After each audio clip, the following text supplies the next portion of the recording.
श्री राम समर्थ भाग क्रमांक 142 142 श्रीराम.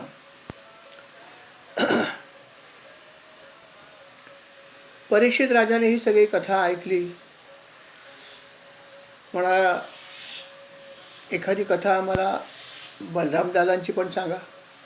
कृष्णाच्या तर कथा भरपूर आहेत. त्यांनी पण बरेच गोष्टी केलीत. अर्थात आधीच्या कथेत पण त्याच्या काही अचाट गोष्टी आहेतच. जसं त्यांनी यमुना नदी फिरवली. हस्तिनापुराचा सुद्धा त्यांनी जे आहे ते आपल्या गदेचा वापर, आपल्या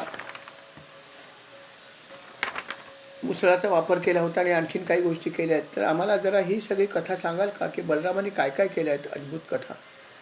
तेव्हा ते म्हणाले, ऐक, तुला एक कथा सांगतो ती ऐक. ते म्हणाले की एक वानर होता.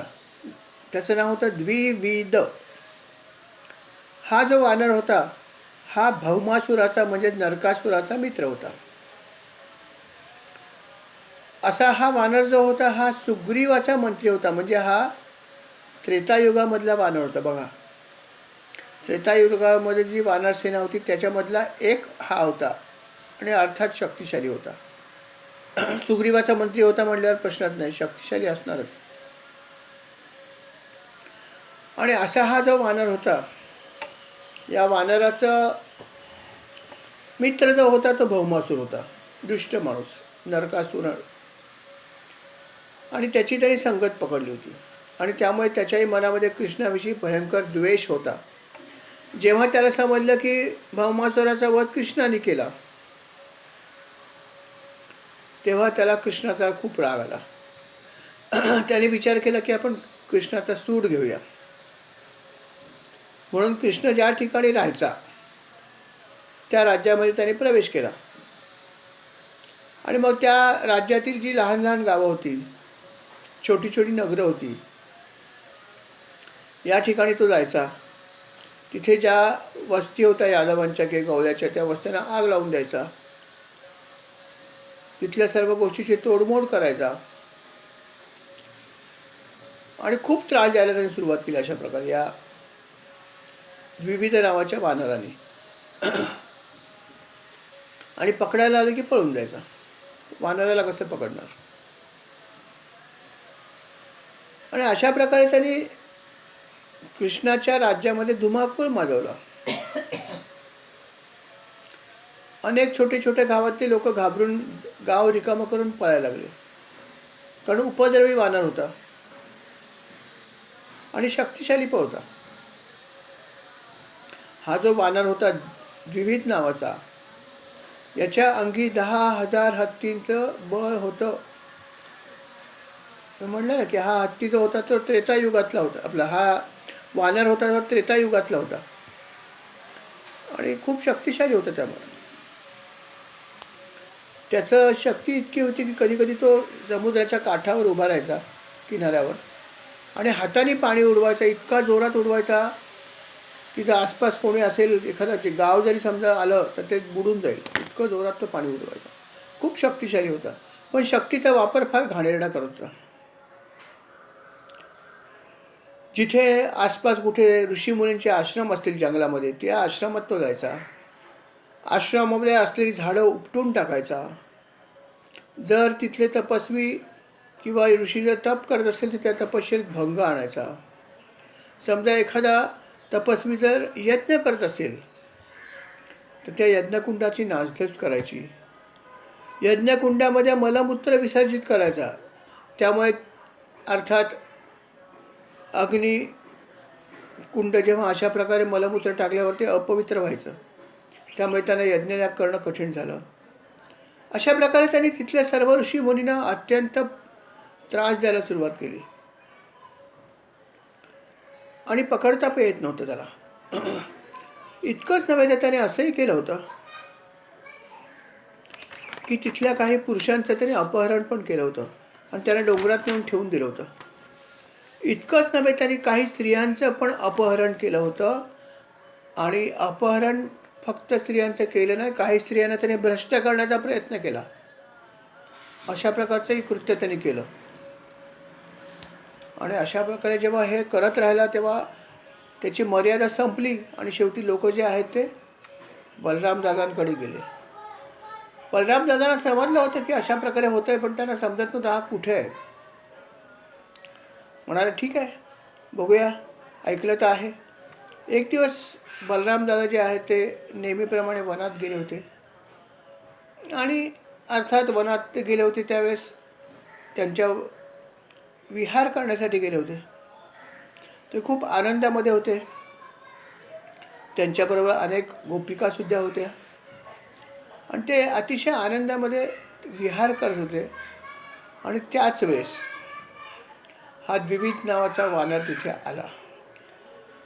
त्यांनी पाहिलं की बलरामदादांबरोबर अनेक स्त्रिया आहेत आणि बस त्या स्त्रियांची छेड काढायला त्यांनी सुरुवात केली. त्या स्त्रियांना त्रास द्यायला सुरुवात केली. मोठी मोठी झाडं उपटून आणली आणि ती पण बलरामाच्या अंगावर फेकायला सुरुवात केली. जेव्हा अशा प्रकारे वानराने हे करायला सुरुवात केली, अर्थात त्याच्याबरोबर असलेल्या गोपिका घाबरल्या आणि धावत बलरामांकडे आल्या आणि म्हणाला, दादा बघा काय चालू आहे. त्या घाबरल्यावरती या वानराला अजून जोर चढला. त्याने अजून काही झाडं उपटून फेकून दिली. प्रचंड आवाज निर्मिती केली,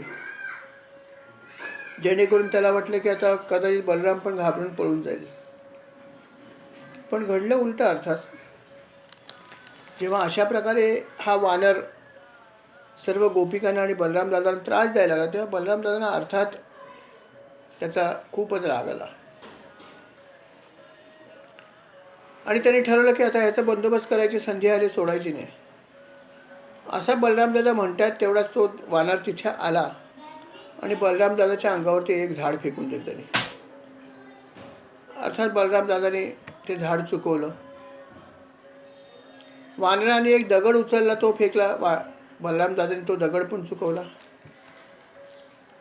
मग वानराने आसपास असलेली 2-3 झाडं तोडून टाकली जिथे हा बलरामदादा विहार करत होते. इतकंच नव्हे, तिथे काही वस्त्र जी वाळत टाकली होती ती तरी फाडून टाकली. पिण्यासाठी पाणी जे आणलं होतं किंवा काही ठिकाणी त्यांनी पिण्यासाठी दही आणि त्याच्याबरोबर ताक आणलं होतं, ते सगळे मडकी फोडून टाकली या वानराने आणि झाडावर बसला आणि तिथून या गोपिकांची खिल्ली उडवू लागला. अशा प्रकारे जेव्हा त्यांनी प्रमाद केला तेव्हा मात्र बलरामदादांना खूपच राग आला. त्यांनी विचार केला की आता याला धडा शिकवलाच पाहिजे आणि मग त्यांनी हातामध्ये आपला मुसळ घेतला. द्विविधांनी बघितलं की बलरामदादा हातात मुसळ घेतला. त्यांनी एक झाड, तिथंच असलेलं एक झाड जे होतं ते तोडलं आणि बलरामदादाच्या अंगावर फेकून दिलं. दुसरं एक झाड उपटलं आणि दुसऱ्या झाडाने त्यांनी बलरामदादाच्या अंगावर प्रहार पण केला. अर्थात बलरामदादाच्या अंगावर झाड फेकलं, बलरामदादांच्या अंगावर झाडाचा प्रहार केला. बलराम अर्थात टसकी मस झाली नाहीत. होण्याचा प्रश्नच येत नाही. ज्यांनी सृष्टीचा भार आपल्या डोक्यावर घेतलेला आहे त्या शेषनागरूपी बलरामदादांना ह्या एका झाडाच्या प्रहाराने काय होणार आहे. अर्थात पण ही अक्कल त्या वानराला असण्याचा प्रश्न नव्हता आणि त्यामुळे तो असे वानर चाळे, ज्याला आपण म्हणतो माकड चाळे, करतच होता. जेव्हा त्याने अशा प्रकारे वृक्ष घेऊन बलरामदादावर मारला तेव्हा मात्र बलरामदादाने हातामध्ये मुसळ घेतलं आणि मुसळाचा एकच प्रहार त्यांनी फक्त केला द्विविधाच्या मस्तकावर. एका प्रहाराने त्याच्या मस्तकाला तडा गेला आणि त्यातून रक्ताची धार लागली. सर्वत्र रक्तच रक्त. इतकं होऊन सुद्धा द्विविधाला अक्कल आली नाही. बलरामदादा म्हणाले होते खरं पण आता तरी समजून जा, पण विनाशकाली विपरीत बुद्धी. वानराने अजून एक झाड उपटलं आणि बलरामदादावर जोराचा प्रहार केला. बलरामदादाने त्या झाडाचे शेकडो तुकडे केले, शेकडो. द्विविधाने दुसरं झाड काढलं, ते फेकलं. बलरामदादाने आपल्या मुसळाचा एक प्रहार केला तर झाडाचे पण तुकडे झाले. वानर इतका मार खाऊन सुद्धा झाडं उपटण्याचं काम करत होतो. तेव्हा बलरामदादाने विचार केला, असं झालं तर बघता बघता इथं सगळं वन जे आहे ते साफ होईल. तेव्हा त्याला थांबवायला पाहिजे. आणि मग बलरामदादांनी परत एकदा आपलं मुसळ हातात घेतलं आणि यावेळेस मात्र मुसळाचा अतिशय जोरदार असा प्रहार बलरामदादांनी केला त्याच्यावर. आणि जेव्हा मुसळाचा असा प्रहार बलरामदादांनी त्याच्यावर केल्यावर त्याचं मस्तक जे आहे ते अर्थात त्या मस्तकाचे 2 भाग झाले आणि एखादं शिखर जसं पडतं मोठ्याच्या मोठं तुटून वरून, तसं हा महाप्रलय असा वानर आहे तो खाली पडला आणि मरणोन्मुख झाला. अर्थात हा वानर इतका महाकाय होता की पडताना सुद्धा त्याने अनेक झाडं खाली पाडली. ज्या ज्या झाडाने त्यांनी धरलं ती सगळी झाडंसुद्धा पडून तुटून गेली. प्रचंड आवाज झाला, परंतु वानर मात्र मृत्युमुखी पडला. वानर मृत्युमुखी पडला अर्थात त्याचाही उद्धारच झाला. कारण मारणारे प्रत्यक्ष बलरामदादा म्हणजे अवतारच होते.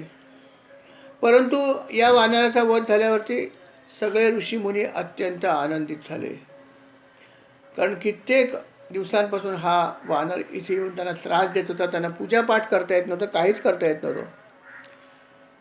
आणि अशा ह्या वानराचा बंदोबस्त बलरामदादांनी लीलया केला. असे हे सगळं घडल्यावरती जणू काही घडलंच नाही. अशा प्रकारे बलरामदादांनी परत आपली क्रीडा करायला सुरुवात केली. त्यांच्यासाठी फार छोटी घटना होती. इतरांना अर्थात ती फार मोठी घटना वाटत होती, परंतु बलरामदादा घटना क्षुल्लक वाटली. त्यांनी तिथे लक्षच दिलं नाही आणि गोपिकांबरोबर आपला परत जो काही भाग होता तो सुरू केला. असे हे बलरामदादा होते. एकदा असं घडलं की कौरवांनी स्वयंवर रचलं होतं. दुर्योधनाला जी मुलगी होती तिचं नाव होतं लक्ष्मणा. आणि कौरवांनी स्वयंवर रचलं होतं आणि स्वयंवरामध्ये अर्थात लक्ष्मणा उभी होती. तेव्हा सांबाला असं वाटलं, सांब म्हणजे जांबवतीचा पुत्र, कृष्णपुत्र अर्थात, त्याला असं वाटलं की आपण हिच्याशी विवाह करावा. आणि अर्थात स्वयंवर होतं त्यामुळे तो स्वयंवरात गेला आणि त्यांनी लक्ष्मणाचं हरण केलं. हरण केल्यावरती आता खरं पाहिलं तर फार फार तर युद्ध होऊ शकतं, नाही असं नाही, परंतु हरण करताना त्यांनी काहीच केलं नाही कौरवांनी. पण नंतर त्यांना असं वाटलं नाही हरण केलं हे चुकीचं केलं, आपण याला पकडायला पाहिजे. हरण करून जेव्हा लक्ष्मण निघाला तेव्हा त्याच्या मागून सगळे हे कौरव आले.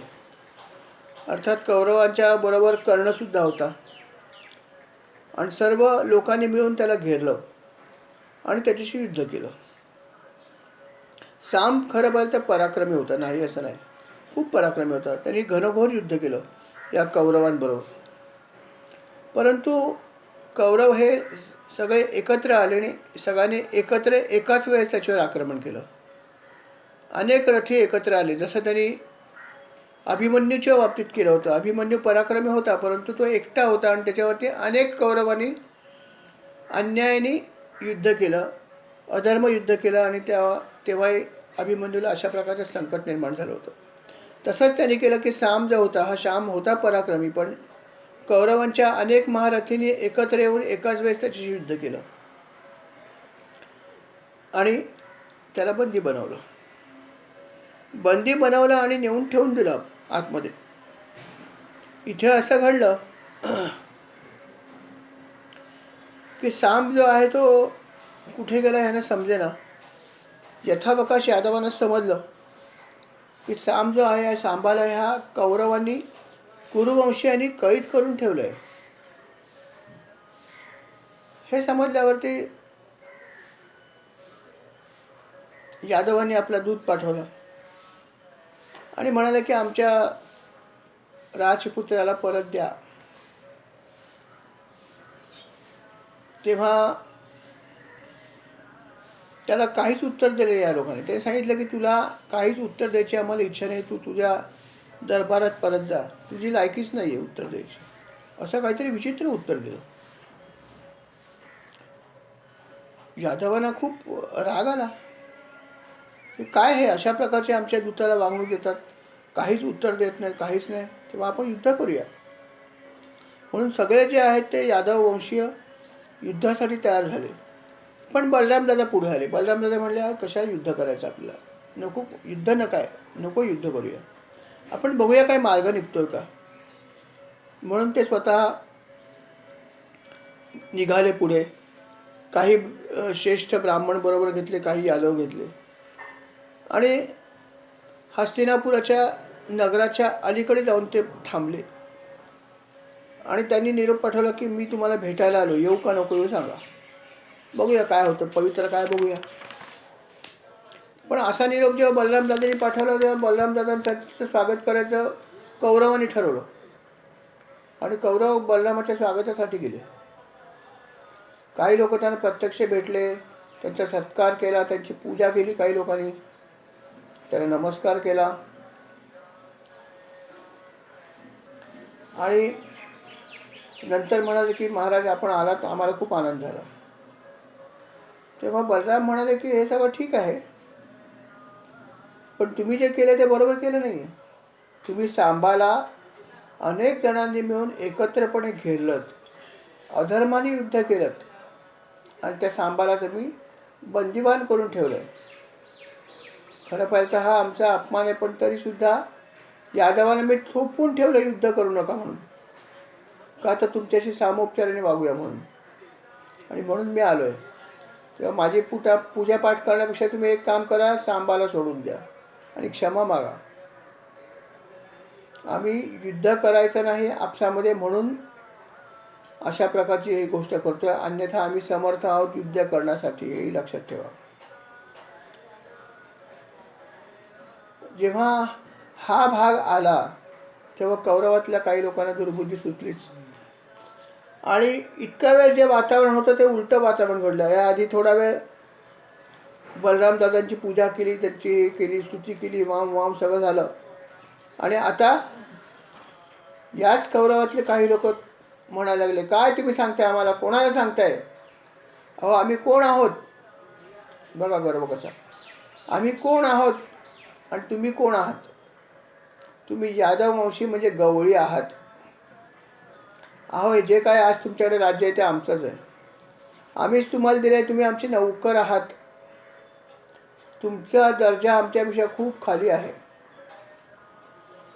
आणि हे सगळं तुम्ही विसरून गेलात आणि आमच्या राजकन्येकडे तुम्ही वळून बघितलंच नव्हे, तिचं हरण करण्याचा प्रयत्न केलात आणि त्याला सजा देण्यासाठीच आमच्या लोकांनी या तुमच्या सांबाला धरून ठेवलं आणि ते अतिशय बरोबर केलं, छान केलं. आम्हाला आनंद आहे या गोष्टीचा. खरं पाहिलं तर बलरामदादा, आता काही लोक ते इतकं चुकीचं बोलले की बघा, काही लोक म्हणाले बलरामदादा तुमचा पण सत्कार केला, हे पण चूकच झाली आमची. अहो जरी तुम्ही मोठे राजे असलात ते पण राज्य आमचंच आहे ना, आम्हीच तुम्हाला दिलं आहे, तुमची पात्रता नाही आहे आमच्या समोर सुद्धा उभं राहण्याची, हे तुम्ही विसरून गेलात, पण आम्ही विसरलो नाही आहे. अहो चप्पल किती जरी चांगली असली तरी ती डोक्यावर ठेवायची नसते, ती पायातच ठेवायची असते. तुमचा पराक्रम असेल वगैरे सगळं ठीक आहे, पण शेवटी राजे आम्ही आहोत आणि तुम्ही आमचे नौकर आहात हे विसरू नका, आम्ही विसरलेलो नाही आहे. अशा प्रकारची भाषा त्यांनी वापरली कौरवांनी आणि ही भाषा ऐकल्यावर अर्थात बलरामदादा संतप्त झाले. काय ही भाषा, आत्ता काही वेळापूर्वी त्यांनी असं केलं, 2 वेळा, एकदा दूध पाठवलं, त्या दूताला त्यांनी काहीच उत्तर दिलं नाही. नंतर मी जेव्हा आलो स्वतः माझ्याशी किती चांगले वागले, माझी पूजा केली आणि आता हेच कौरव सांगतात की तुम्ही आमचे नौकर आहात, तुम्ही गवळे आहात. काय काय वाटेल ते तोंडाला येईल तेच बोलतात. खूप क्रोध आला बलरामदादाला. त्यातून एक तिथला कुरुवंशी म्हणाला होता की तुमची पात्रता एका जोड्या एवढी आहे, पायात घालण्यासारखी आहे. हे उद्गार एकाने काढले आणि असे सगळे उद्गार ऐकल्यावरती अर्थात बलरामदादांना प्रचंड संताप आला. बलरामदादा म्हणाले, खरोखर तुम्हाला खूपच गर्व झाला आहे, स्पष्ट दिसतंय की तुम्ही असं का वागताय, कारण तुम्हाला गर्व झाला आहे. तुम्हाला गर्व आहे आपल्या कुळाचा, कुरुवंशीय ना. तुमचे अनेक बांधव आहेत, 100 तर कौरव आहेत, 5 पांडव पण तुमचेच बांधव आहेत. हे सगळे पराक्रमी आहेत ना, त्याचा पण तुम्हाला गर्व आहे. तुमच्याकडे भरपूर धनसंपत्ती आहे, अर्थात ती तुम्ही जिंकली नाही, तुमच्या पितामहाने जिंकून आणली आहे, तरी पण तुम्हाला त्याचा गर्व आहे, पितामहाने नाही आहे. आणि असं हे तुम्ही असभ्यपणा करता, त्याचं कारण तुमच्याकडे असलेलं ऐश्वर आहे. आणि त्यामुळे त्या ऐश्वर्याच्या जोरावर तुम्ही लहान मोठे सगळा भेद विसरून गेलेला आहात. आणि म्हणून असं वर्तन करतायत. आणि अशा वर्तन करणाऱ्या व्यक्तीला कसं वठणीवर आणायचं हे मला माहीत आहे. जसं पशूला वठणीवर आणण्यासाठी काय करतात, दंडुकेचा प्रहार करतात, तसंच तुम्ही ज्या प्रकारचं कृत्य करता आहात त्याच्यासाठी एकच गोष्ट आहे की तुम्हा सर्वांना शासन दिलं पाहिजे. हा एकच उपाय तुमच्यासाठी आहे. आपण एक हिंदीमध्ये एक म्हण म्हणतो कधी कधी, लाथो की बुत बातों से नहीं मानते. संत पण म्हणतात अशाच प्रकारे. अशा प्रकारे म्हणत म्हणजे थोडंसं वेगळ्या प्रकारे म्हणतात. तुका म्हणे ऐशा नरा, मोरूनी माझावा पैजारा, असं तुकाराम महाराज पण म्हणतात की अशा माणसाला सोडू नका, त्याला दंड द्या, असं तुकाराम महाराज पण त्याच्या अभंगामध्ये म्हणतात कठोरपणे. संत जरी मऊ मेणा होऊन आम्ही विष्णुदास असले तरी पण वेळ पडल्यावरती त्यांनी सांगितलं की शत्रूचा नायनाट करा. कुठेही त्यांनी सांगितलं नाही की शांती ठेवा म्हणून. आणि म्हणून बलरामदादा पण म्हणाला की तुम्हाला आता एकच भाषा समजते, त्याच भाषेचा आता मला उपयोग करावा लागेल असं वाटतंय, कारण तुम्हाला अहंकार थोडा जास्तच झाला आहे.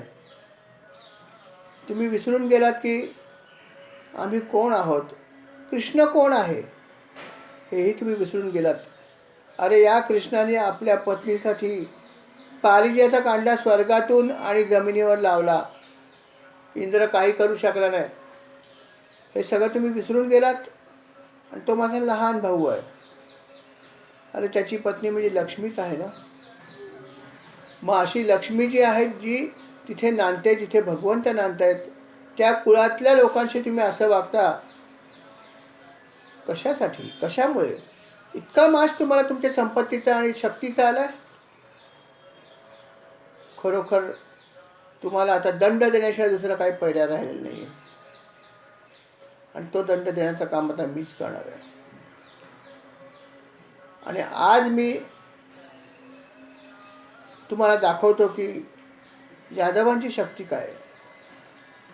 आज मी आता तुम्हाला सांगतो की या क्षणी मी असं जाहीर करतो की ही पृथ्वी जी आहे ती मी कौरवरहित करून टाकीन. तुम्हाला वाटलं काय? दादा भयंकर क्रोधित झाले होते आणि ते क्रोधाने असं म्हणाले की आज ही सगळी पृथ्वी मी कौरवरहित करीन, एकही कुरुवंशीय ठेवणार नाही, असंही ते म्हणायला लागले. आणि असं म्हणत असताना त्यांनी आपल्या हातामध्ये नांगर घेतला. त्याचं आवडतं हत्यार होतं नांगर आणि मुसळ. नांगर त्याने हातामध्ये घेतला आणि म्हणाले की आता पहिल्यांदा तुमच्या नगरीवर प्रहार करतो. आणि त्यांनी तो नांगर हस्तिनापुरावर मारला, नगरीवर, आणि नगरी त्याच्यात अडकवली. जसं आपण एखादा छोटीशी गोष्ट एखाद्या बाणामध्ये किंवा एखाद्या याच्यात अडकवतो, तशी तरी ती अडकवली नगरी आपल्या फाळामध्ये. आणि ती नगरी त्यांनी अडकवली आपल्या फाळामध्ये आणि खेचायला सुरुवात केली. सगळी नगरी हलायला लागली. संपूर्ण हस्तिनापूर हलायला लागलं, कारण ते फाळामध्ये अडकून बसलं होतं. इतकी प्रचंड शक्ती बलरामदादाची. आणि जेव्हा अशा प्रकारे नगरी हलायला लागली, सगळं गदगदा हलायला लागलं, सगळे लोक घाबरले. तिथे असलेले तमाम कौरव घाबरले. आणि जे ज्येष्ठ कौरव होते त्यांनी तर दूषणं द्यायला सुरुवात केली. कोणाला? दुर्योधन आणि कर्णाला. की काय तुम्ही लोक आहात, कसे वागता आहात, तुम्हाला काय समजतं का, कोणाशी वागायचं कसं हे तुम्हाला समजत नाही. अरे कोणाशी तुम्ही हे अशा प्रकारे वागलात? बलरामदादांशी वागला. बलरामदादा कोण माहीत आहे का तुम्हाला? अरे ज्यांनी शेषाचा अवतार आहे. अरे ज्या शेषनागाने आपली पृथ्वी डोक्यावर घेतली आहे त्याचा अवतार हे आहेत, आणि तुम्ही त्याच्याशी असं वागलात. आता भोगा फळं. आता दादा कदाचित हस्तिनापूरला उचलतील आणि पाण्यात टाकून देतील. काय सांगावं. त्यांना अशक्य काही नाही. आपण बघताच कसं गदगदा हलवत आहेत ही नगरी. आणि जर त्यांना वाटलं तर फाळामध्ये अडकवतील आणि खांद्यावर टाकून घेऊन जातील कुठेही. काय सांगावं. आता काही आम्ही मदत करू शकत नाही. जा आत्ताच्या आत्ता त्यांना शरण जा, नाहीतर काय खरं नाही. हे बोलल्यावर मात्र सगळेच कौरव घाबरले. त्यांना लक्षात आलं की आपण किती मोठी चूक केली आहे. कोणाशी आपण वैर पत्करलंय, ते कुठे आणि आपण कुठे. युद्ध राहिले एकीकडे, सगळी नगरीच पाण्यात बुडेल कदाचित. तर त्यांनी ही नगरी उचलून जर पाण्यात टाकली, जलात टाकली, समुद्रात फेकून दिली, तर आपण कोणीही राहणार नाही. नगरीच शिल्लक नाही राहणार. नामो निशान मिटेल. हे त्यांच्या लक्षात आलं. आणि मग मात्र सगळेच्या सगळे कौरव जे आहेत ते हात जोडून धावत धावत तिथे आले. कुटुंबियांना सुद्धा बरोबर आणले. त्यांना माहिती आहे कदाचित आम्हाला बघून कौरवांना बघून कदाचित बलराम दादांचा राग शांत होणार नाही, कारण आमचं कृत्यच अक्षम्य आहे. परंतु स्त्रिया जर आल्या तर कदाचित त्यांना दया येईल आणि त्याच्यामुळे आमचा सुद्धा जीव वाचेल. आणि म्हणून त्यांनी सगळ्या कुटुंबाला तिथे आणायला लावलं. आणि ते सगळे कुटुंब जे आहे ते बलरामदादांना शरण गेलं. ते म्हणाले, दादा आम्हाला क्षमा करा, आम्ही यांचे कुटुंबीय आहोत, पण आमच्या या सर्व लोकांनी अतिशय चुकीच्या गोष्टी केल्या आहेत. त्यांनी तुमचा अपमान केला, प्रत्यक्ष भगवंताचा अपमान केला. त्यांना माहीत नाही की आपण कोण आहात. आणि त्यांना अर्थात आमच्या या सगळ्या गोष्टीचा मध चढलेला आहे. आणि या मधामुळेच त्यांनी ह्या अशा प्रकारच्या गोष्टी केल्या आहेत. परंतु देवा भगवंता, आमची आपल्याला विनंती की आपण त्यांना क्षमा करा, आमच्यावर कृपा करा. त्यांना शिक्षा दिली तर ती शिक्षा आम्हाला पण मिळणार आहे, कारण आप्तस्वकीय आहेत ते. त्यांचा वध केला तर आम्ही निराधार होऊ. तेव्हा भगवंता आमच्यावर कृपा करा आणि त्यांना क्षमा करा. अशा प्रकारे सगळे कुटुंबीय तिथे आले आणि बलरामदादाच्या चरणावर बसले आणि त्यांची प्रार्थना करायला लागले. जरी बलरामदादा खूप रागीट होते तरी प्रेमळ पण तितकेच होते. बऱ्याच वेळा त्यांनी बऱ्याच ठिकाणी स्वतःच पहिल्यांदा सामोपचाराचाच मार्ग स्वीकारला आहे. जसं रुक्मीचा वध करणार होता कृष्ण, त्यांनीच सांगितलं करू नको, काही करू नको, त्याला सोडून दे, त्याचा विद्रूपपणा पण का केलास हेही करू नको, असंही त्यांनी सांगितलं. अनेक ठिकाणी त्यांनी असा प्रयत्न केला आहे की युद्ध होऊ नये, शासन करू नये, असे त्यांनी प्रयत्न केलेत. फक्त त्याला क्रोध पण कधी कधी यायचा नाही असं नाही. पण आज सुद्धा जेव्हा त्याची अशा प्रकारे प्रार्थना केली सर्वांनी, त्याचा राग जो आहे तो लगेच निघून गेला. आणि त्याचा राग निघून गेला आणि सगळे कुटुंबीय त्याच्या चरणी येऊन सांगतात, कृपा करा आमच्यावर, कृपा करा आमच्यावर कृपा करा, आम्हाला क्षमा करा, आमच्या कुटुंबियांना सोडून द्या, आमच्या नगरीला सुद्धा तुम्ही माफ करा. तुम्ही हा फाळ जो लावला आहे आमच्या नगरीवर, कदाचित आमची नगरी संपूर्ण नष्ट होईल, आमच्या सर्वांवर कृपा करा. अशा प्रकारे सर्व नगरचे जन जे आहेत ते, स्त्रिया विशेषतः भगवंताच्या चरणी शरण आल्या. भगवंताची अशी स्तुती केल्यावरती अर्थात बलरामदादांना जो राग आला तो निघून गेला आणि बलरामदादा प्रसन्न झाले. म्हणाले, ठीक आहे, हरकत नाही, जे झालं ते झालं, माझा राग गेला. त्याने आपला फाळ जो अडकवला तो फाळ काढून टाकला. नगरी मोकळी झाली. सगळ्यांनी सुस्कारा सोडला की आता आमची नगरी निदान कुठे जाणार नाही, इथेच राहील, नाही तर संपूर्ण नगरी कदाचित पाण्यामध्ये बुडली असती. आणि त्याच्यानंतर मग सगळ्यांनी आनंदोत्सवाला सुरुवात केली, कारण संकट टळलं होतं. नगरी कदाचित बुडली असती, त्याच्यावर सगळे जन बुडले असते, परंतु बलरामदादाने अभय दिलं होतं आणि सगळेजण आनंदित झाले. सगळे कौरव जे आले आणि त्यांनी पहिल्यांदा बलरामाच्या पायावरती आपलं मस्तक ठेवून दिलं आणि म्हणाले, भगवंता पहिलं आम्हाला क्षमा करा, आम्हाला अभय द्या. बलरामाने सगळ्यांना क्षमा केली, सगळ्यांना अभय दिलं. मग कुरु म्हणाले की आता आमची चूक आहे ती आम्हाला लक्षात आली, ती आता आम्ही दुरुस्त करू इच्छितो. बलरामदादा म्हणले, जरूर करा, हीच तर मला अपेक्षा आहे. मग त्यांनी ही जी दुर्योधनाची कन्या होती लक्ष्मणा, हिला बोलून आणलं. कैदेमध्ये ठेवलेल्या सांबाला मुक्त केलं. त्याला अनेक प्रकारचे सुंदर सुंदर वस्त्र जी आहेत ती दिली. आणि ती सगळी चांगली वस्त्र घालून तो आल्यावरती त्याचा विवाह त्याने लावून दिला. थाटामाटात त्याच ठिकाणी तिथे विवाह केला. दुर्योधनाने आपल्या जावयाला खुश करण्यासाठी आणि अर्थात बलरामदादाला खुश करण्यासाठी 1200 हत्ती, 10,000 घोडे, 6,000 रथ दिले. सोन्याचे हार असलेल्या 1,000 राशी दिल्या आणि अनेक प्रकारच्या भेटवस्तू दिल्या. अनेक प्रकारच्या भेटवस्तू दिल्या आणि म्हणाले की भगवंता, झालेल्या अपराधाबद्दल आम्हाला क्षमा करा. आमच्या या सगळ्या गोष्टीचा स्वीकार करा. माझ्या मुलीचा स्वीकार करा, लक्ष्मणाचा, आणि हिला आपल्या नगरीला घेऊन जावं. माझे सगळे सैनिक त्याच्याबरोबर येतील, वरात येईल, तेव्हा आमच्यावर अशीच कृपा ठेवा, अशी प्रार्थना केली. बलरामदादाचा अर्थात राग मावळला होताच. त्यामुळे बलरामदादा जे आहेत त्यांनी हे सगळं आनंदाने मान्य केलं आणि लक्ष्मणाला घेऊन ते आपल्या द्वारकापुरीमध्ये परत गेले. आणि अर्थात हा सगळा वृत्तांत आहे तो काय घडलं हे त्यांनी यादवांच्या सभेमध्ये सांगितलं. सगळ्या यादवांनी आनंदोत्सव साजरा केला आणि नवीन सुनेचं स्वागत केलं. असा उल्लेख आहे की जेव्हा त्यांनी ह्या हस्तिनापुरावरती अशा प्रकारे आपलं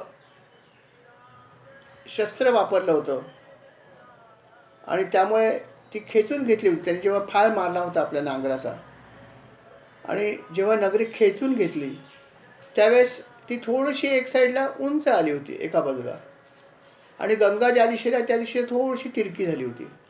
आणि आजही जर आपण वरून जर त्याचा प्लॅनमध्ये बघितलं तर तुम्हाला असं वाटेल की ती थोडीशी उंच आहे एक बाजूला आणि एक बाजूला थोडी खाली आली.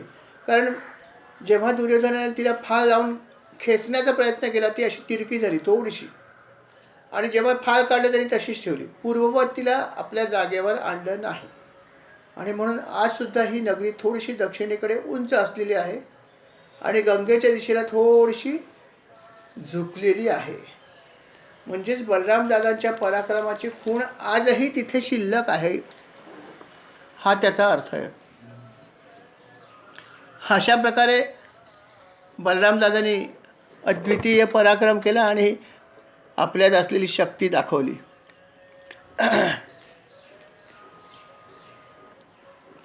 जेव्हा ही जी घटना घडली होती या घटनेनंतर अर्थात यथावकाश भरपूर वर्षांनी महाभारताचं युद्ध झालं.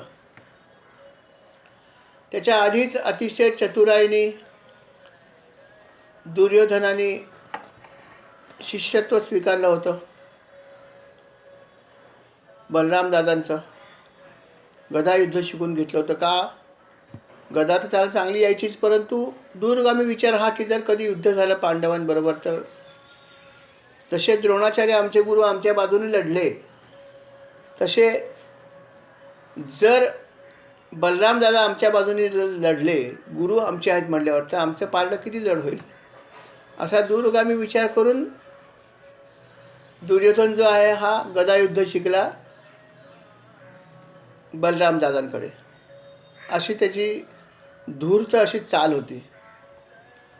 आणि म्हणून जेव्हा महाभारतामध्ये युद्ध करण्याची पाळी आली